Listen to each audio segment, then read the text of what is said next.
Prime minister cares एक वजीर आजम मोदी बनाए, उसके पैसों का क्या हुआ बताओ?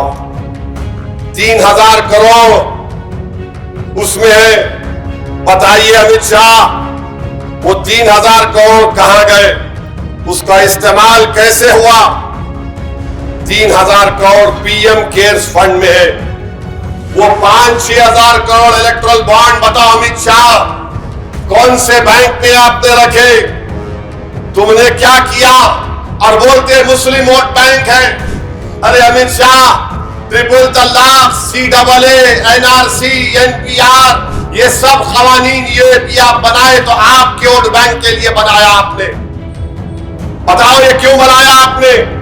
एनकाउंटर, बुलडोजर आप करते हैं तो आपके वोट बैंक के लिए करते हैं। तो मेरे अजीज दोस्तों, अगर मेरा वोट बैंक होता, अगर मेरा वोट बैंक होता अमित शाह, तो तुम 4 साल से चीन को नहीं निकाल सके।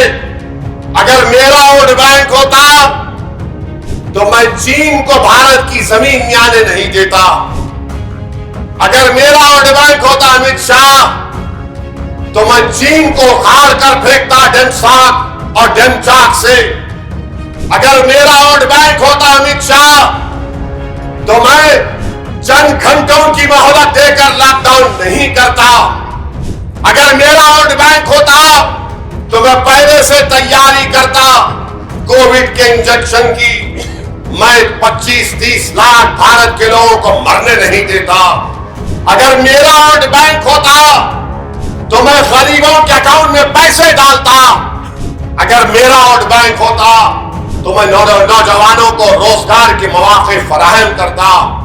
अगर मेरा वोट बैंक होता तो मैं बिल्किस बानो की अस्मत रेजी करने वालों को नहीं छोड़ता। अगर मेरा वोट बैंक होता तो इस मुल्क में बुलडोजर का इस्तेमाल नहीं होता।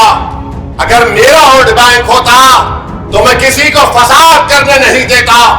अगर मेरा वोट बैंक होता तो मैं हिंदू मुसलमान के इत्तेहाद को और मजबूत करता। अगर मेरा वोट बैंक होता तो मैं दलितों को ऊंचाइयों पर लेकर जाता। मगर तुमने 10 साल में क्या किया बताओ? इस मुल्क में तुमने कुछ नहीं किया, कुछ नहीं किया तुमने, और बर्बादी की तरफ इस मुल्क को आप लेकर चले गए।